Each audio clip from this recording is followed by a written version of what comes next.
Final ball here for Starc. No runs as yet. Packed Optus Stadium in the west. It's and gone! Kawaja has pounced it, and Crawley's gone! Starc hits out again, and mayhem has happened at Optus Stadium. 1 for none. Oh, he couldn't help himself, Zach Crawley. The last ball of the over, he hadn't got off the mark, and he drives on the up, and Kawaja takes a sharp chance at first slip. Go on, you Aussies! What about Mitch Starc, you bloody genius? A first over wicket-taking machine. Crawley's got to go. 1 for none. What the bloody hell? But Starkey's bowling a 144 plus. He's got 2 for 10. Squared up! Gets in! Starc's got 3 in Perth! Joe Root goes for a duck! Tried to turn it to the leg. Leading edge. Smith does the job in the corner. And Mitchell Starc's on fire! Straighter ball, tried to work it into the onside a little bit, kept on going, and watch the fat. There's the bat coming towards the leg side, and a great piece of bowling. Mitchell Starc is loving himself out there, and everyone in Australia is loving him at this moment as well. Well, there was all the talk about no Cummins, no Hazelwood. The big boy had to stand up, and he has. He's got 3 for 10 from 4.5. Joe Root departs for a duck. England won the toss, 8.5 in. Brook next, 3 for 39.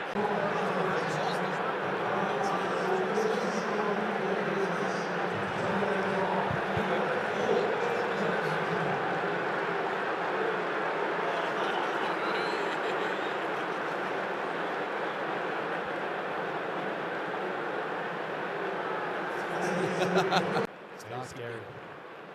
Hits the crease. Oh! And it's smashed into the sticks! Stokes has got to go! This is a masterclass of fast bowling from Mitch Starc.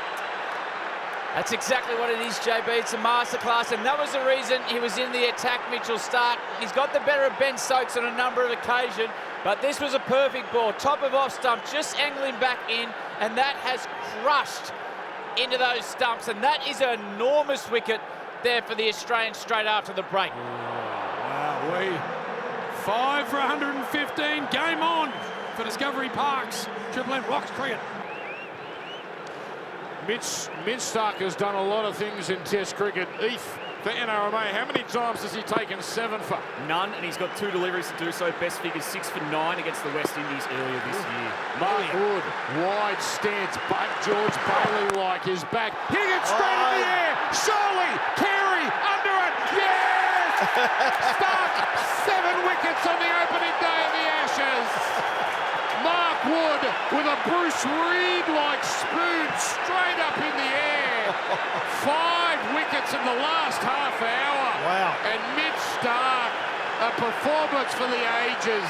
172, England all out. Mitch Starc over 300 Test wickets, and he's just delivered his greatest bowling stint. Yeah, well done, Mitchell Starc. Terrific bowling, very good with the new ball. And then there's a good fast bowler, should mops up the tail. England lose, what, 5 for 12 there at the end. At one stage they were going along not reasonably well. 5 for 160. Smith and Brooks were going well. And then Mitchell Starc and Brendan Doggett has picked up a couple of wickets, cleaned up the tail. And England in the end, a strange score. They've scored at, what, 5.3 runs and over, and they're bowled out in 32 overs. This is captivating test. This is what we've been waiting for. Archer again to Weatherall. Trapped in front, big shout, the finger stays down. They're going to review. I think there's that much adrenaline they're going to review. Weatherall's heart will be in his mouth. Let's have a listen. Pitching in line, impact in line. He's got him.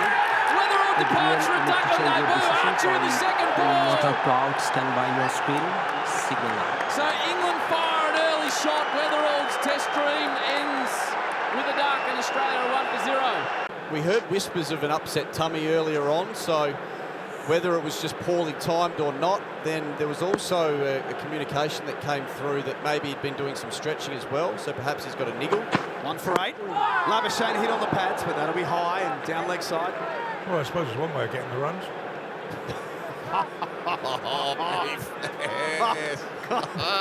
Beefy's gone for a poo joke, Ferg. I had a feeling when Beef walked in this morning, he was bouncing into the commentary box. He was on today from ball one. You know what? It's great for us mere mortals, Ferg, you and I, who aren't lords, to know that even the Lord is not above a poo joke. Well, He's one of us. You got a couple of days in Perth, and especially with that shirt you got on, I imagine you're enjoying the Swan Lagers. When's the pre-season training start? Yeah, it starts Monday, so I think tonight will be sweet to have a good crack, and then might have to recover on the plane. Yeah, Mitch is looking for a partner. He hasn't brought a drink in the West since the last Ashes. Yeah, it's great. Well, I actually just got nominated by one of the boys to have a skull, so I'll have to.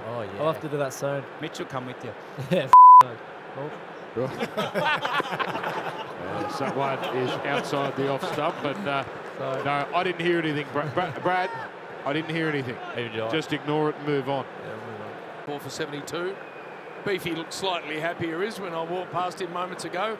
Earlier on, he looked like he had the grumps up. Oh, he had the grumps up. Yeah, he wasn't happy, but now he looks more sprightly. I'm copping the middle finger from a lord of the realm. Yeah, well, that's right. He got a bit grumpy after he suggested that the Poms might declare soon, and they lost 5 in 25 minutes. That's it. Well, it turns out I didn't need to declare. Last ball of this over, and edged. Did it carry? Yes, it did. That's a take. That's Brooks at second slip. Umpires are checking. Brooks pretty confident. The body language does suggest this is out. It will be inspected, but right now it looks like Stokes has a fifer. It will go to the third. They're very confident, weren't they, England? Brooke, who took the catch, just held the ball up straight away. Stokes didn't look as confident, but yeah, they just all ran in as if it was just regulation catch. I'll tell you what, if he's taken it, it's handy because the sun would be right in his eyes. Brooks right through the stands here as we look at the first replay. It's a legal delivery. Yeah, he did well, Harry Brook. He had to come forward because it certainly was dying, and it just goes to that idea that the ball's a little bit softer now. Let's have a look. We're watching a big replay. Yeah, that's right. Yeah. Scored that comfortably. Yeah, that'll be out. So that's a one replay.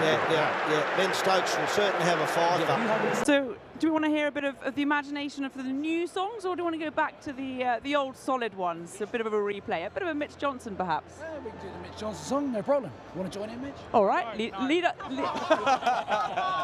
Firm no from Jono. I used to sing it in my head. That's enough. I've heard it enough times. All right, then lead us away, please. People's to the left, people's to the right. That Mitchell Johnson, his bowling is. His bowling is all right. That's what And as I say, a sign of endearment. Absolutely. I love when they ask Jono, do you want to join in with us? He just goes, no. I'll tell you what, a few were ducking behind the chairs too when they saw Jono here and they thought the song was coming up. Fifth ball of the first over, Starc to Crawley. Oh, what a catch, Mitchell Starc! You're an absolute genius! Crawley's gone for a pair. He spooned it back, and the big left-hander dive, stuck out a paw, and pounced it. Once again, England won for zip. Oh, what a start. Mitchell Starc in the first over again. He's a genius. Absolute genius. So athletic as well. Brilliant start. Oh, no, they've got to check for the no ball. Surely not. Now they're checking the catch, which is an absolute peach by big Starky boy. Go on, Zach. You're done here, I think.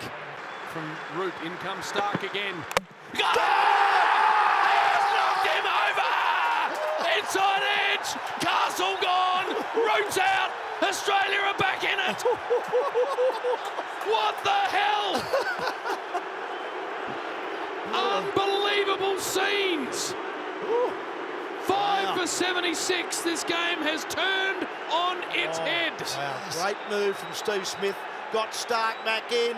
Joe Root decided to drive on the up, inside edge, back onto the stumps.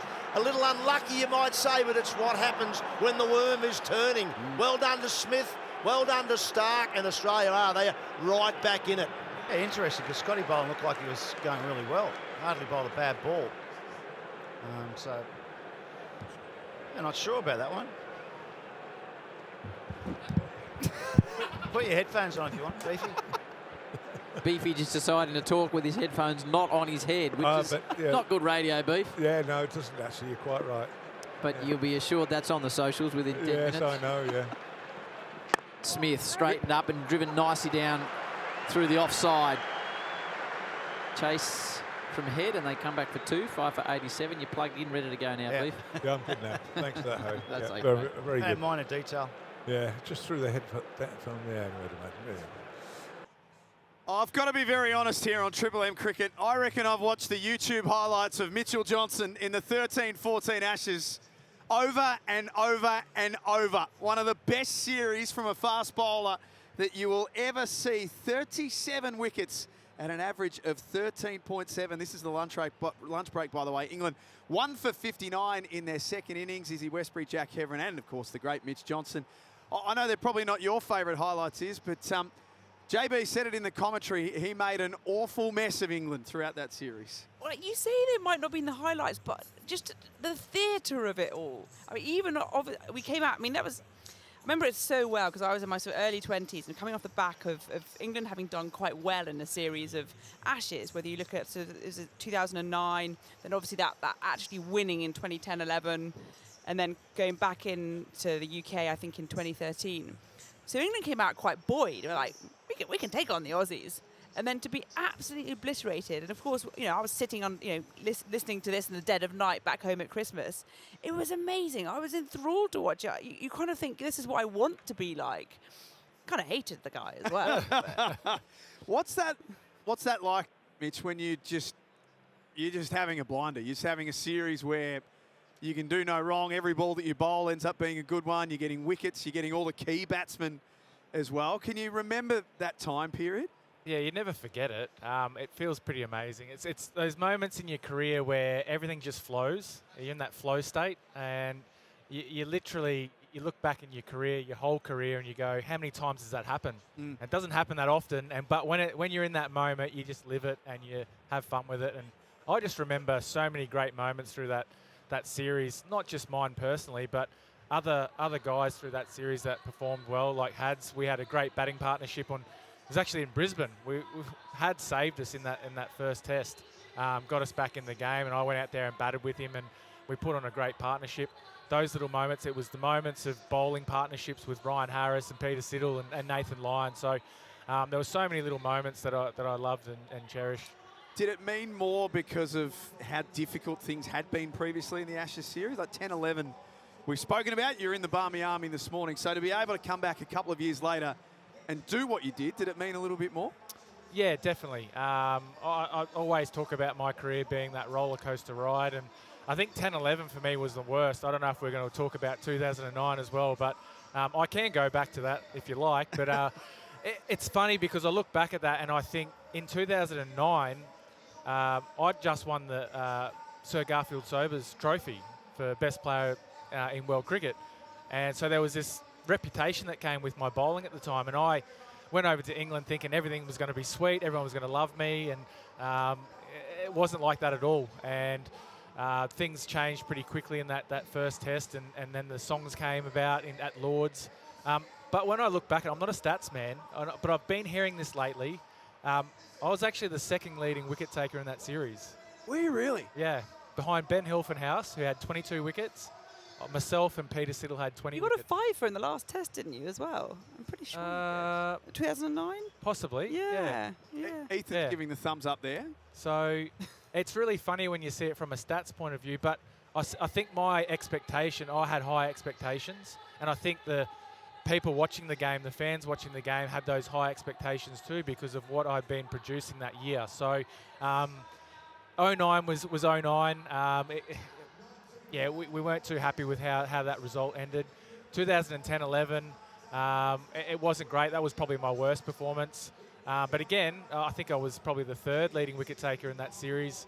But I look back at that series and there was inconsistencies. We lost in, well, I don't think we lost in Brisbane. It got rained out in that last moment. I mean, we were really struggling. I really struggled. I went none for 150 odd, I think, in that first test was dropped in Adelaide and then came back to Perth and I absolutely love Perth. I got 5 for and we got back in the series, but then, yeah, we couldn't win it.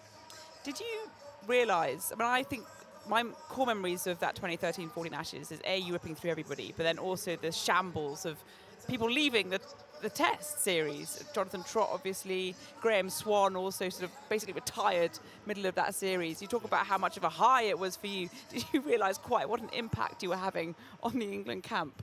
You see it happening, and you I guess I was enjoying the impact that it did have. It's one of those things. I remember going into that series, and we sat down as a fast bowling unit with Michael Clark, who was the captain at the time, and I remember him having real clear plans, and my plan in that bowling attack was to bowl fast in short spells, be intimidating and aggressive.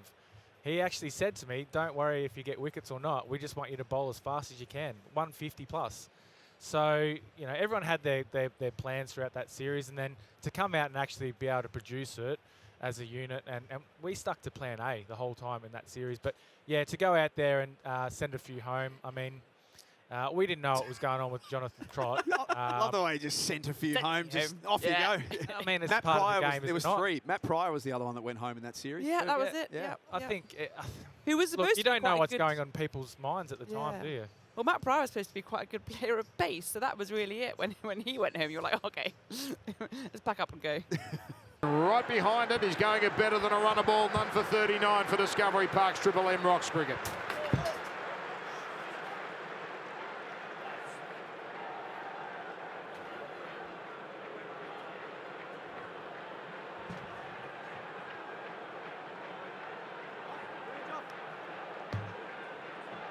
And bowl to Travis Head. Thumping that Gray Nichols bat into the pitch. Stokes is with him now. Driving through the offside. Pounded. Absolutely smoked to the longest part of the ground for 4. 55 Travis Head. Short ball and Head takes to it. This is imposing batting from Travis Head. 4 runs in front of square. 59 he moves to. In comes Stokes. And Head down the ground. 3 boundaries in a row. He is literally taking the piss. Travis Head to 63. 100 up for Australia for the loss of 1 wicket. This is what he does. When all others are struggling, they can't find the middle of the bat, they're nicking him for fun. Travis Head walks out there and goes, I'm going to have a bit of it today. 63 off 47. How many times has this man got Australia out of a jam and carried them to victory? But he hasn't played a knock like this. This time he spoons it up in the air safely.